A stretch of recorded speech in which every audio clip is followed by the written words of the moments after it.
Olá, bem-vindos para mais um estudo. Iniciando hoje o Livro dos Espíritos. Terminamos o Evangelho segundo o Espiritismo na última semana e hoje, com muita alegria, vamos começar o estudo do Livro dos Espíritos, com a introdução ao estudo da doutrina espírita. No estudo do Evangelho, nós acompanhamos as passagens da vida de Cristo, as suas parábolas, conforme o entendimento da doutrina espírita, segundo as informações trazidas pelos espíritos superiores, bem como os comentários de Allan Kardec. No Livro dos Espíritos, nós veremos também as questões do Evangelho tratadas e, mais além, o entendimento da espiritualidade acerca das inúmeras perguntas feitas por Kardec. Essas perguntas englobam temas diversos, tanto da época de Kardec quanto do início da vida na Terra, da formação do planeta, até os dias que antecederam a modernidade da humanidade, bem como as profecias, os ideais futuros, como nós veremos e confirmaremos em inúmeras respostas. O Livro dos Espíritos se trata de perguntas feitas por Kardec aos espíritos por meio de centenas de médiuns de várias partes do planeta, à época da codificação da doutrina espírita. Kardec, então, compilou essas informações após anos de estudo, de indagações, de aprofundamento nos diversos temas e elaborou essa obra, que é a base da doutrina espírita, porque contém tudo o que Kardec pôde perquirir à sua época, além de conter as inúmeras informações que a espiritualidade já sabia que se seguiriam após Kardec. Vejamos então o que diz a introdução dessa obra, onde Kardec irá justamente explicar o objetivo da obra e a necessidade de se criar termos novos para ideias novas. Como vemos aí, Kardec inicia a obra, o Livro dos Espíritos, dizendo: para se designarem coisas novas, são precisos termos novos. Assim o exige a clareza da linguagem, para evitar a confusão inerente à variedade de sentidos das mesmas palavras. Kardec, como bom educador, está nos explicando a necessidade de se criar termos para evitar confusão, onde palavras têm o mesmo sentido ou sentidos diversos e acabam causando essa confusão sobre o que cada uma delas de fato significa. Por exemplo, os vocábulos espiritual, espiritualista, espiritualismo têm acepção bem definida. Na época de Kardec, todos sabiam o que cada uma dessas palavras significava. Por isso, a necessidade da criação de um novo termo para essa ideia nova trazida por Kardec. Dar-lhes outra, diz ele, para aplicá-los à doutrina dos espíritos, fora multiplicar as causas já numerosas de anfibologia. Ele está dizendo que se ele utilizasse esses vocábulos para falar da doutrina dos espíritos, isso traria a confusão referida acima. Com efeito, o espiritualismo é o oposto do materialismo. Tudo, então, que diz respeito à alma se opõe ao que se diz respeito à matéria. Quem quer que acredite haver em si alguma coisa mais do que matéria é espiritualista. É muito importante essa definição porque hoje muitas pessoas fazem confusão ainda. Todos que acreditam na vida após a morte são espiritualistas e não necessariamente são espíritas, porque o espiritualismo está presente na maioria das religiões, se não em todas, em que se acredita na vida após a morte. Não se segue daí, porém, que creia na existência dos espíritos, como eu falei, ou em suas comunicações com o mundo visível. Então, a distância que existe entre o espiritismo e outras religiões, especialmente a católica e a protestante, é que nós acreditamos na existência dos espíritos e que podemos nos comunicar com eles. Enquanto que na doutrina do catolicismo e do protestantismo, eles até acreditam na sobrevivência da alma após a morte do corpo. Porém, entrar em contato com essas almas é considerado quase que um crime, né? Uma conduta que nos traz condenação. Porque, segundo a crença deles, Moisés proibiu, Jesus condenou, mas nós já vimos no Evangelho que essa interpretação é equivocada. Houve uma proibição, sim, de Moisés, porque havia um abuso do povo em relação à mediunidade. Mas nós vamos ver isso aqui. O que importa considerar agora é que essa diferença entre espiritualismo e espiritismo é justamente nessa possibilidade de se entrar em contato com os espíritos, enquanto que o espiritualismo é apenas a crença na vida após a morte. Em vez das palavras espiritual, espiritualismo, empregamos para indicar a crença a que vimos de referir-nos os termos espírita e espiritismo, cuja forma lembra a origem e o sentido radical, e que por isso mesmo apresentam a vantagem de ser perfeitamente inteligíveis, deixando ao vocábulo espiritualismo a acepção que lhe é própria. Notem que na introdução do Livro dos Espíritos, Kardec está fazendo uma divisão muito clara entre espiritismo, espírita e espiritualismo, para não haver confusão. É por isso que muitos espíritas não gostam quando escutam a palavra kardecismo. Essa expressão não foi criada por Kardec e é utilizada principalmente por outros adeptos, por adeptos de outras religiões, para chamar os espíritas que não são umbandistas nem candomblecistas ou alguma outra religião ou doutrina. Então foi-se criado o termo kardecismo para subdividir ainda mais os espíritas, a fim de que não fizessem confusão com outros religiosos que também se comunicam com os espíritos. Importa dizer que é um erro usar a expressão kardecismo. Eu entendo que as pessoas utilizem, mas o estudioso da doutrina espírita não se utiliza dessa expressão, a não ser que queira explicar de uma forma rápida para alguém que ele está vendo que não vai compreender ou que tem preconceito. Mas não se deve utilizar a expressão kardecista, porque ela dá a entender, sinaliza que nós teríamos como mestre, como ponto de referência, o Allan Kardec.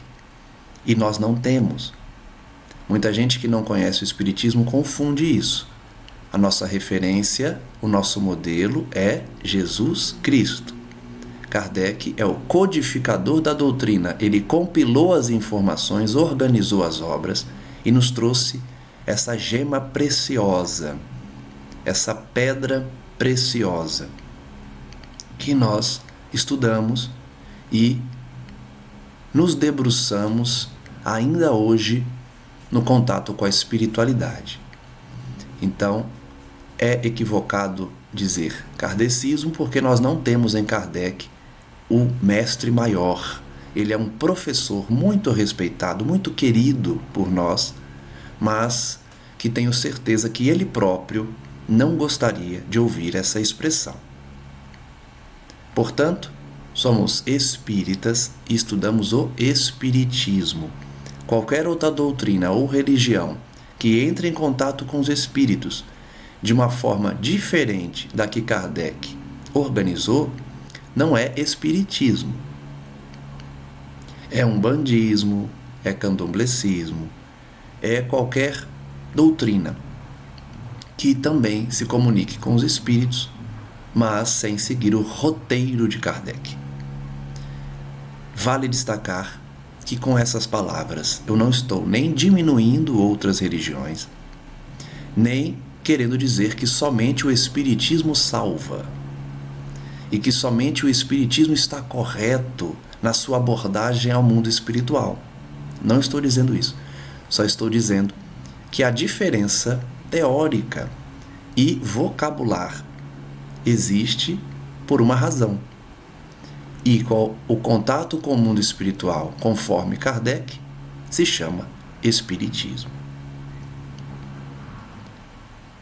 Então, Kardec nos diz: diremos, pois, que a doutrina espírita, ou espiritismo, tem por princípio as relações do mundo material com os espíritos, ou seres do mundo invisível.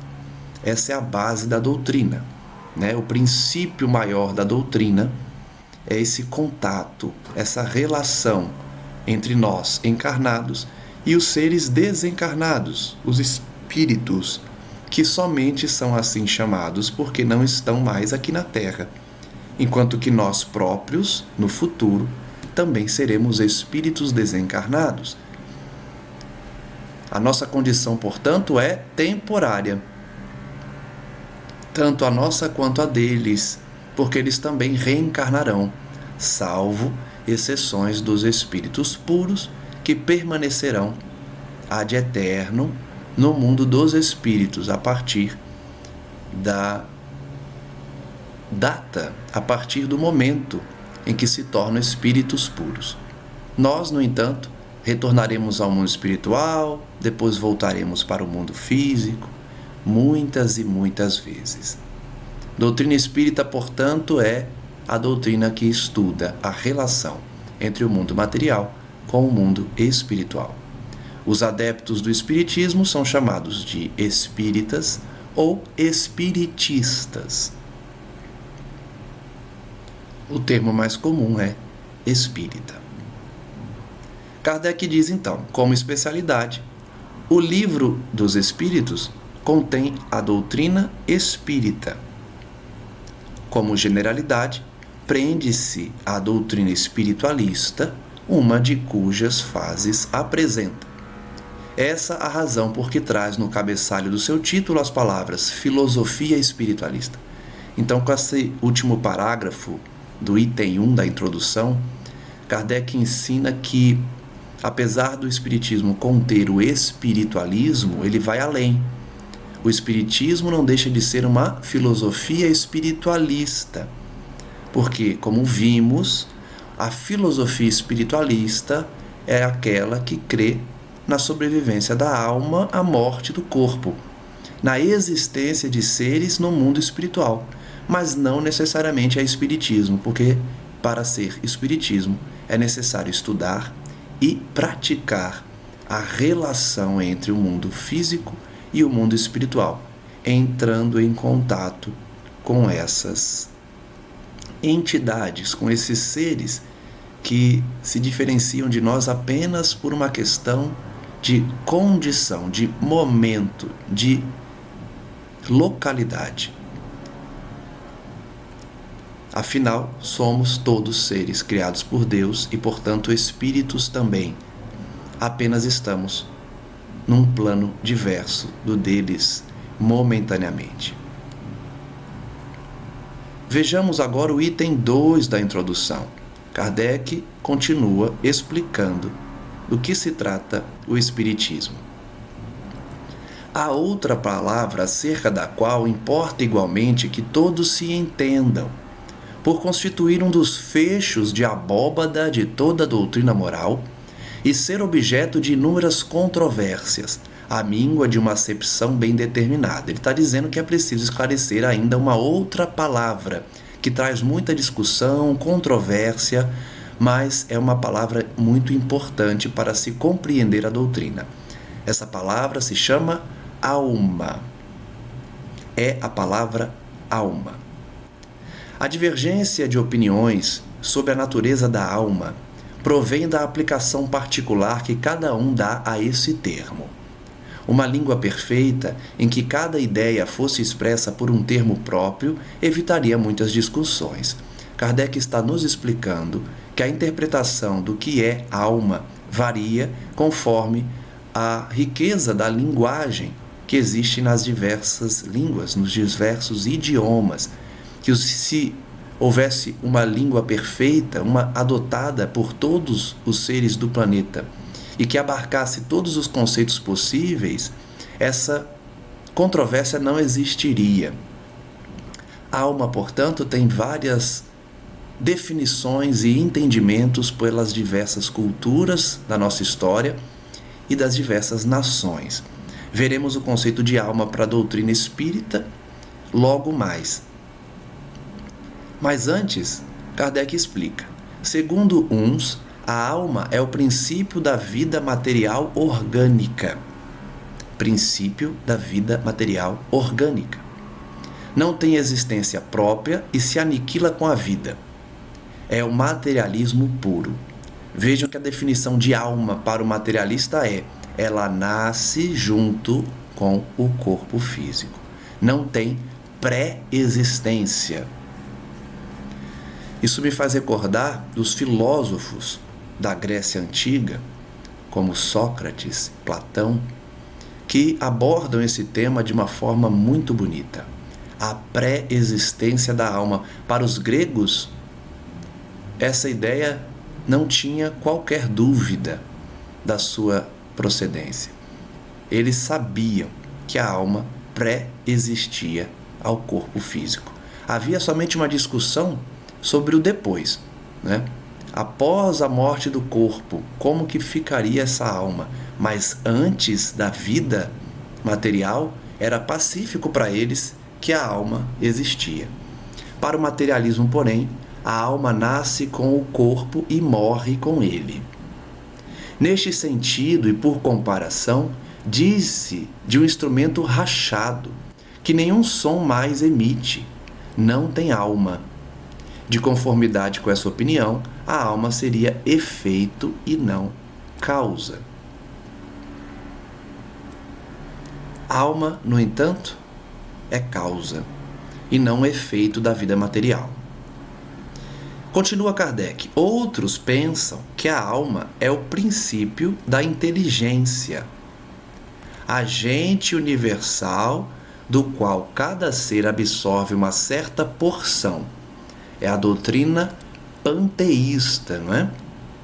Que a alma seria um grande corpo celeste, infinito, e cada um de nós pegamos um pedacinho desse corpo celeste, desse material no infinito, e individualizamos numa encarnação. Segundo esses, não haveria em todo o universo senão uma só alma, a distribuir centelhas pelos diversos seres inteligentes durante a vida destes, voltando cada centelha, mortos os seres, à fonte comum, a se confundir com o todo, como os regatos e os rios voltam ao mar de onde saíram. Vejam que é interessante a doutrina panteísta, porque ela apenas se confundiu com a definição da alma no momento da morte do corpo. Ela acertou até o momento que o indivíduo reencarna, passa por sua existência e vai retornar ao mundo espiritual. De fato, nós recebemos uma centelha divina. Essa alma do universo seria Deus e nós recebemos essa centelha divina. que anima a nossa alma e que, portanto, constitui a nossa individualidade. O erro do panteísmo é acreditar que após a morte, nossa centelha se mistura novamente essa grande alma que é Deus. Na verdade, a nossa individualidade é mantida eternamente. O nosso retorno a Deus não é num retorno material, não é num retorno de somarmos-nos a Ele, até porque Deus não precisa receber mais nenhuma parte, nenhuma centelha, já que Ele já é o todo, Ele já é a perfeição absoluta. Nós que guardamos essa individualidade e prosseguimos com ela eternamente. Mas continuemos analisando a doutrina panteísta, que acredita que a alma seria esse rio que volta para o mar depois da morte. Essa opinião difere da precedente, ou seja, a opinião panteísta difere da materialista, em que, nesta hipótese do panteísmo, não há em nós somente matéria, subsistindo alguma coisa após a morte. Então a doutrina panteísta é diferente da materialista porque acredita na individualidade do ser durante a encarnação, na pré-existência da alma, e que esse ser sobrevive à morte do corpo físico apesar de perder a sua individualidade.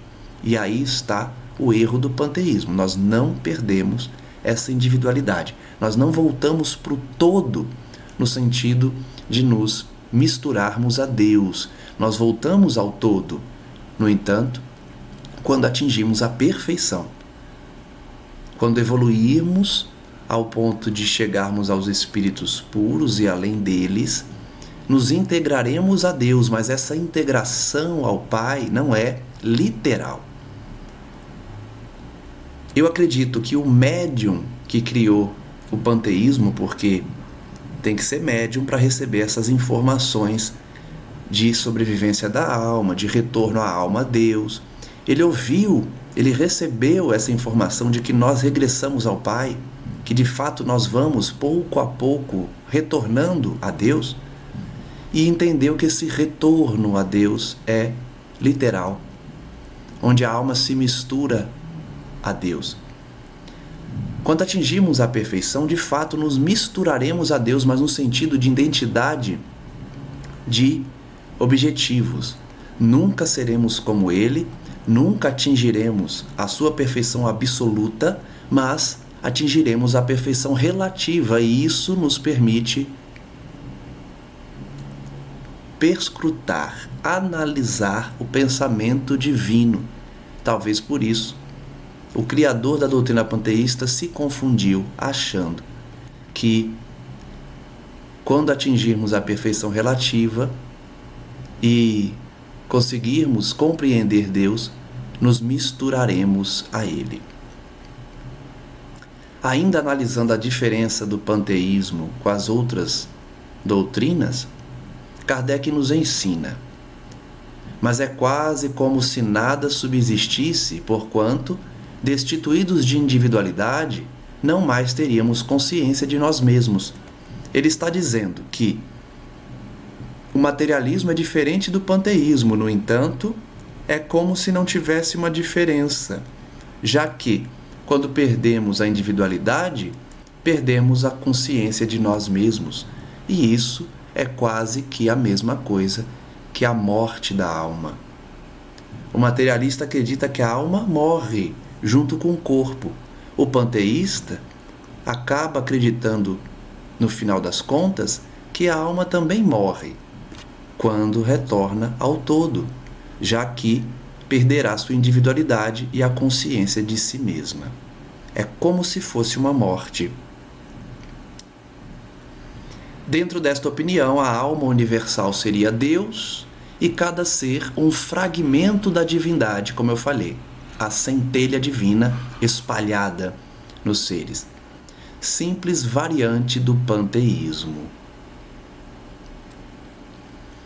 Kardec continua explicando as diferenças dos espiritualistas e dos materialistas sobre a definição da alma. Segundo outros, diz Kardec, finalmente, A alma é um ser moral, distinto, independente da matéria e que conserva sua individualidade após a morte.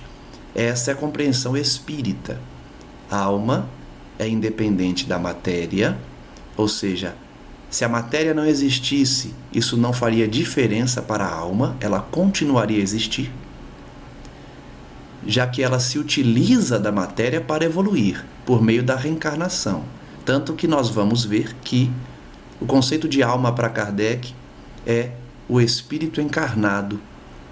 Alma seria uma expressão para diferenciar o estado do espírito. Se encarnado, o espírito é chamado de alma. Se desencarnado, o espírito é espírito. Mas, ainda analisando o sentido e o conceito de alma, vemos que o Espiritismo crê na individualidade da alma, na pré-existência da alma e que ela, continua com a sua individualidade após a morte, não perdendo a consciência de si mesmo nem a sua individualidade. Esta acepção é, sem contradita, a mais geral, porque debaixo de um nome ou de outro, a ideia desse ser que sobrevive ao corpo se encontra no estado de crença instintiva, não derivada de ensino, entre todos os povos, qualquer que seja o grau de civilização de cada um. Notem que Kardec está demonstrando que o conceito de alma, que pré-existe ao corpo e que sobrevive à morte deste, é intuitiva. Essa crença é intuitiva, não precisa de ensino. Todos os povos trouxeram essa intuição de que a alma sobrevive à morte do corpo. Independente do grau de civilização, tribos, vilarejos, sociedades, pequenos ou grandes grupos, todos trouxeram durante a nossa história o conceito, a intuição de que a alma sobrevive à morte do corpo e que preserva sua individualidade. Essa é a crença mais geral, é a mais aceita. O que vai variar é o destino das almas, não é? Para o católico a alma tem um destino, para o evangélico tem outro, para o espírita tem outro. Porque o destino vai depender da sua crença, da sua conduta na Terra, a depender da doutrina abraçada. Essa doutrina, diz Kardec, segundo a qual a alma é causa e não efeito, é a dos espiritualistas. Vejam que ele não diz espírita. Apesar de nós, espíritas, adotarmos esse conceito de alma, é um conceito que é abraçado pelo espiritualista, ou seja, a pessoa que crê na vida após a morte, independente se ela é espírita ou não. Como eu já expliquei, o espiritismo abarca o espiritualismo, mas o espiritualismo não abarca o espiritismo. O espiritualismo está contido no espiritismo, mas não o contrário, já que se o espiritualista acredita na relação entre os encarnados com os desencarnados, ele não é mais espiritualista. Ele foi além, se tornando espírita. Prossegue Kardec. Sem discutir o mérito de tais opiniões e considerando apenas o lado linguístico da questão, diremos que estas três aplicações do termo alma correspondem a três ideias diferentes, que demandariam para serem expressas três vocábulos diferentes.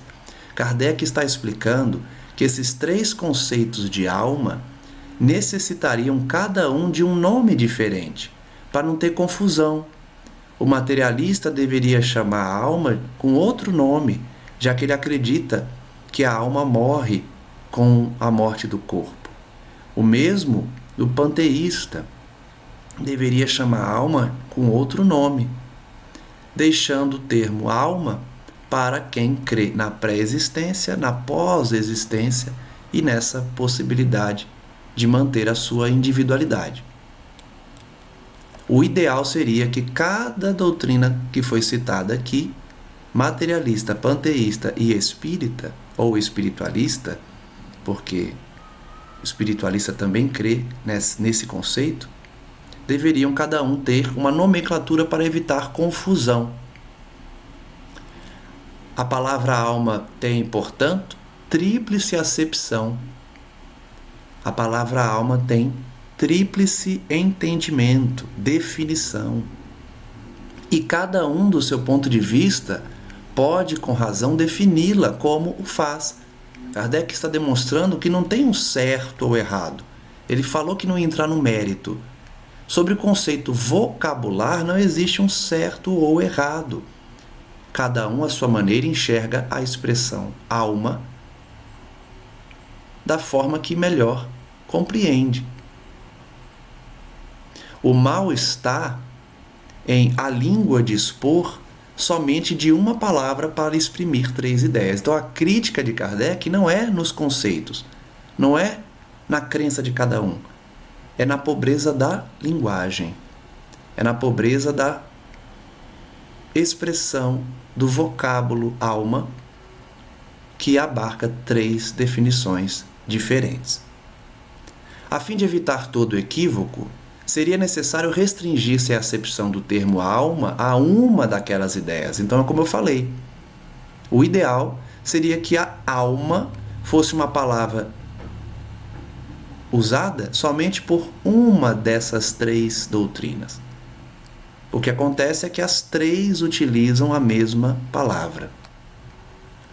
A escolha é indiferente. O que se faz mister é o entendimento entre todos, reduzindo-se o problema a uma simples questão de convenção. Então, já que a palavra alma tem esses três conceitos, o ideal é entendimento entre todos. Cada um respeitar a concepção do outro, enxergando a alma à sua maneira, sem condenar os demais. Julgamos mais lógico tomá-lo na sua acepção vulgar, ou seja, comum, e por isso chamamos alma ao ser imaterial e individual que em nós reside e sobrevive ao corpo. Veja a definição de alma por Kardec: ser imaterial, individual, que reside em nós e sobrevive ao corpo.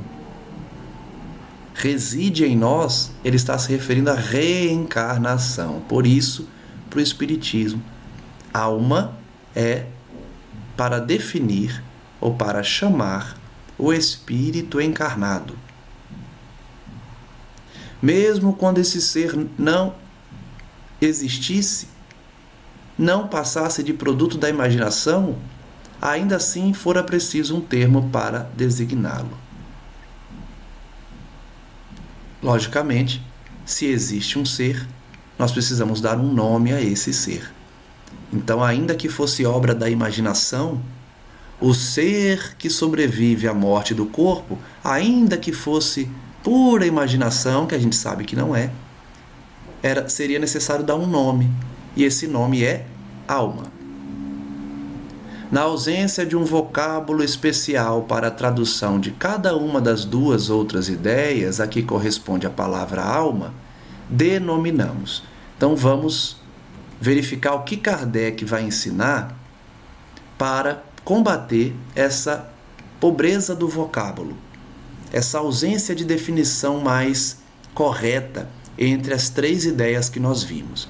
Ele explica: princípio vital é uma nomenclatura que ele vai usar para facilitar o entendimento do conceito de alma entre as doutrinas. Princípio vital é o princípio da vida material e orgânica, qualquer que seja a fonte donde promane. Princípio esse comum a todos os seres vivos, desde as plantas até o homem. Olha como Kardec aprofundou o conceito. Ele está dizendo que o que o materialista chama de alma, na verdade, é princípio vital. Por quê? Porque para o materialista a alma morre com o corpo e é algo que nasce com a matéria, animando-a. Logo, não é alma, é princípio vital.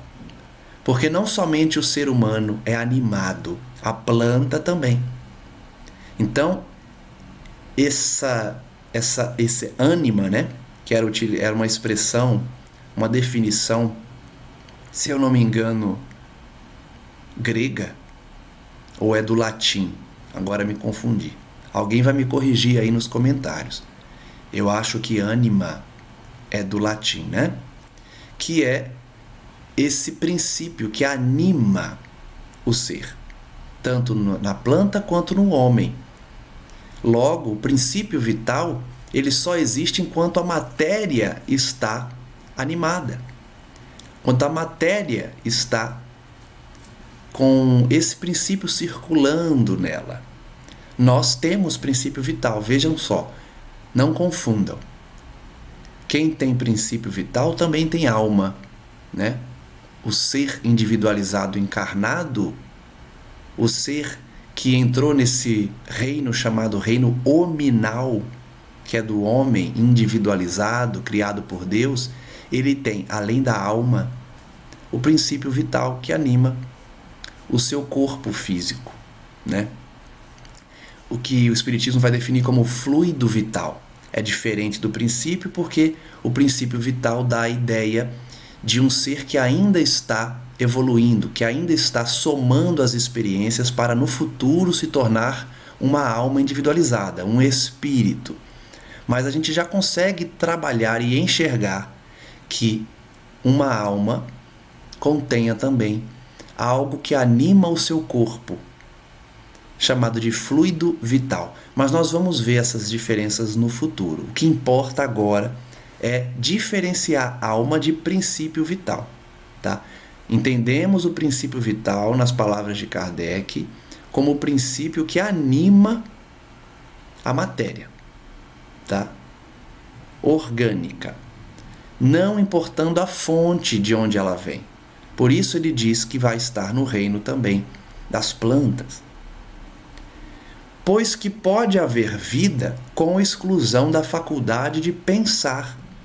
O princípio vital é uma coisa distinta e independente. Então vejam, a faculdade de pensar, ela é inerente ao homem.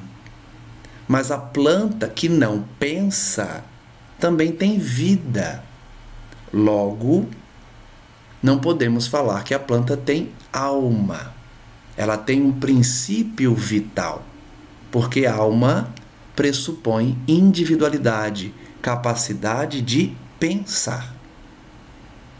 Então, princípio vital é diferente de alma. A palavra vitalidade não retrata a mesma ideia. Para uns, o princípio vital é uma propriedade da matéria, um efeito que se produz achando-se a matéria em dadas circunstâncias. Ou seja, só existe princípio vital enquanto a matéria está viva, enquanto a matéria está com possibilidade de respirar, atuar, se movimentar. Ou seja, essas circunstâncias específicas são aquelas que proporcionam a vida. Então, princípio vital anima essa matéria que tem capacidade de receber a vitalidade. Para outros, e esta é a ideia mais comum, ele reside em um fluido especial, universalmente espalhado, e do qual cada ser absorve e assimila uma parcela durante a vida, tal como os corpos inertes absorvem a luz. Kardec está definindo o conceito de fluido vital. Fluido especial, que está espalhado no universo. E quando a gente reencarna, quando recebemos um corpo, ou quando as plantas se reproduzem, os animais, esse princípio vital é absorvido para animar aquele corpo. Por isso que todos temos reservas de fluido vital. Por que eu disse agora há pouco que princípio vital é diferente de fluido vital? Porque princípio vital, como o nome diz, princípio, dá a ideia de uma energia, uma força com vitalidade. Enquanto que o fluido vital não é uma energia específica e condensada, ela está espalhada e ela é absorvida por todos os seres que têm vida. Plantas, animais e homens. Todos nós, ao reencarnarmos, ao recebermos um corpo físico, absorvemos o fluido vital universalmente espalhado para que ele anime esse corpo. Alguns podem dizer, para que o corpo então precisa do fluido vital, já que a alma pré-existe ao corpo, vai existir depois e a sede do pensamento está na alma? Kardec acabou de dizer, porque tem seres que não têm ainda a capacidade de pensar, logo não será o seu princípio inteligente, o seu princípio vital que vai animar esse corpo. Esse corpo precisa de um fluido para circular, para animar esse corpo. Senão o corpo fica inerte, tanto que, como nós já vimos e vamos ver novamente, um espírito que desencarna, uma pessoa que desencarna e fica presa ao corpo, esse corpo vai ter exaurido esse fluido vital e não vai mais se mexer. Vai dar a chamada morte clínica, morte cerebral, em que o médico vai atestar óbito. Muitas vezes o espírito está ali ainda, mas o corpo não tem mais vitalidade, não tem mais o fluido especial, o fluido vital circulando, acabou. O fluido se dissolveu, se dissipou, porque já deu o momento, já deu o prazo daquele ser viver no mundo material. Quando acaba o nosso prazo, quando essa energia, esse fluido vital se exaure, nós retornamos ao mundo dos espíritos, porque o mundo físico exige o fluido vital, senão ele fica inerte, ele fica morto. É isso que Kardec está explicando aqui. Absorvemos, portanto, o fluido vital durante a nossa existência, para que o corpo físico tenha movimento, se anime, tenha essa ânima, esse ânimo de movimentação, de interação com o plano físico, com as outras pessoas, enfim. Para que se exista a chamada vida física, vida orgânica, é necessário o fluido vital. Mas é importante a gente salientar, para a vida da alma, não há necessidade do fluido vital. A alma não precisa do fluido vital, porque o fluido vital é exclusivamente para animar o corpo orgânico. Nós, portanto, assimilamos o fluido vital quando reencarnamos.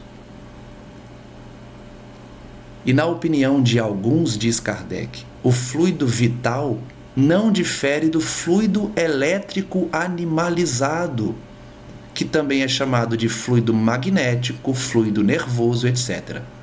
Kardec está dizendo aqui de conceito científico. A ciência humana define o que é fluido elétrico animalizado, fluido magnético, fluido nervoso. Por quê? A ciência, estudando o corpo físico e as suas propriedades, enxergou o fluido vital, encontrou o fluido vital e chamou ele de fluido elétrico, fluido magnético, fluido nervoso. É tudo fluido vital. Porque é fluido que dá vida, movimento, que está nas células, no micro e também no macro. Porque anima os seres orgânicos. Seja como for, diz Kardec, um fato há que ninguém ousaria contestar. pois que resulta da observação. É que os seres orgânicos têm em si uma força íntima que determina o fenômeno da vida enquanto essa força existe. Então ele está justamente dizendo o que a gente acabou de falar. Independente de crença, independente se você acredita na alma, na sobrevivência, na pré-existência, independente de qualquer concepção, ninguém contesta que ser orgânico tem uma força íntima que anima esse corpo e que mantém esse corpo vivo. A partir do momento que essa força íntima cessa, o corpo morre. Nós espíritas acreditamos que é o fluido vital. Enquanto há fluido vital, há vida orgânica. Além disso, que a vida material é comum a todos os seres orgânicos e independe da inteligência e do pensamento. Então, outro ponto que ninguém contesta: vida material não é só humana, também é para os seres que não têm inteligência nem pensamento dos demais reinos. Também que a inteligência e o pensamento são faculdades próprias de certas espécies orgânicas. Então veja como ele vai escalonando, né? Tem seres que têm só a vida orgânica, não tem pensamento nem inteligência. Eles têm fluido vital, eles têm essa potência enérgica, energética, elétrica. Aí vai escalonando. Mas os seres orgânicos que são inteligentes, que têm um pensamento, também têm essa energia. Por quê? Está no mesmo grupo.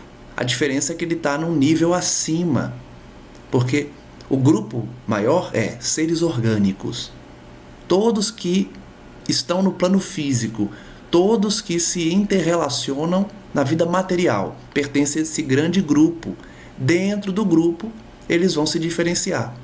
Alguns não têm pensamento, inteligência, outros têm, mas todos eles, dentro do grupo de seres orgânicos, possuem fluido vital. Outro ponto que ninguém contesta, que entre as espécies orgânicas dotadas de inteligência e pensamento, há uma dotada também de senso moral especial, que lhe dá incontestável superioridade sobre as outras, a espécie humana. Então ele está dizendo que não somente os seres humanos têm inteligência e capacidade de pensamento. Nós vamos encontrar aspectos rudimentares do pensamento e da inteligência nos animais, nas plantas, quiçá no reino mineral, dependendo do nível de compreensão que nós temos do que é inteligência e do que é pensamento, né? O que a gente consegue ver, sentir, atestar de forma mais palpável é pensamento, inteligência rudimentar nos animais. Nas plantas fica mais difícil de enxergar, mas também é possível ver uma certa capacidade ali de manifestar, né? Capacidade de manifestação. Existem vários estudos que demonstram que as plantas têm uma capacidade rudimentar, ainda no princípio, de se interrelacionar, né? E também de realizar a fotossíntese, por exemplo, que é uma ação inteligente. O importante é saber definir que existem seres que não são do reino animal, aliás, que estão integrados no reino animal, mas se diferenciam dos animais por conta desse senso moral especial, que somos nós, os seres humanos. Por isso que no Espiritismo existe um reino que as pessoas desconhecem, as pessoas que não estudam o Espiritismo, que é o reino hominal. Acham estranho isso, né? Porque o ser humano estaria contido no reino chamado animal. Mas é necessário diferenciar o reino animal do reino hominal, que é daqueles que detêm, além da inteligência e do pensamento, detêm um senso moral. O que é senso moral? Saber o que é certo e errado. Ter uma ideia do que é correto e do que é incorreto, no que tange a moralidade. Porque as leis divinas estão na consciência de todos os homens. Por isso nós temos esse senso moral. Nós trazemos inscrito em nossas consciências os conceitos divinos de certo e errado. E essa condição nos dá superioridade aos outros reinos, aos outros seres. Finalizando o estudo, vamos analisar mais um parágrafo. Concebe-se que, com uma acepção múltipla, o termo alma não exclui o materialismo nem o panteísmo. Então vejam que depois de trabalhar todo o conceito de alma, Kardec conclui: entender alma não exclui materialismo nem o panteísmo. O próprio espiritualismo pode entender a alma de acordo com uma ou outra das duas primeiras definições, sem prejuízo do ser imaterial distinto. Aqui então dará um nome qualquer. Ele está só explicando que não importa a concepção que se adote de alma. O importante é compreender que é esse ser, essa força que anima a matéria. Se vai morrer com ela, se vai continuar e voltar para o todo, se vai ser individual para sempre, não importa. Cada um adota a ideia que quiser. O importante é compreender que o conceito de alma engloba essas três concepções, porque, uma vez limitado ao espaço e tempo da reencarnação, todas as doutrinas enxergam a alma, seja materialista, seja panteísta, seja a espiritualista e a espírita. Porque durante a encarnação, todos estão ali, compreendendo o que é alma. O que vai diferenciar é depois da morte, né? E antes também, sob a pré-existência. Assim, a palavra alma não representa uma opinião, é um proteu. Proteu, deus marinho grego, filho de Poseidon ou Poseidon e da deusa Fenícia, predizia o futuro e guardava os cardumes marinhos de Anfítrite, a deusa do mar. Morava numa ilha do Egito e podia tomar múltiplas formas a fim de subtrair-se à curiosidade daqueles que pretendiam que lhes revelasse o futuro. Então ele está explicando aqui que a expressão alma é um proteu, ou seja, toma múltiplas formas, né? Toma múltiplas formas. A alma seria esse proteu, que é esse ser da mitologia grega, porque se ajeita a seu bel prazer. Cada um vai ter uma concepção do que é alma. Por isso, Kardec chama de proteu, esse ser mitológico que adotava várias formas. Daí, tantas disputas intermináveis. Então, já chegando ao fim do estudo de hoje, nós compreendemos as definições de alma, especialmente aquelas que Kardec traz, demonstrando as diferenças entre as doutrinas materialista, panteísta e espiritualista, e servindo para nos fazer entender como o fluido vital e como a alma anima o ser. Seja ele animal, seja ele vegetal, seja ele humano, todos nós carregamos o princípio de força energética, o fluido vital, enquanto que nós vamos ver no futuro a diferença do princípio vital para a alma. Todos têm fluido vital, porém Kardec dividiu os seres sem razão, que não são dotados de razão, que não têm o senso moral, eles têm princípio vital. E à medida que vão somando experiências, concepções e, consequentemente, evoluindo, eles alcançam o reino hominal,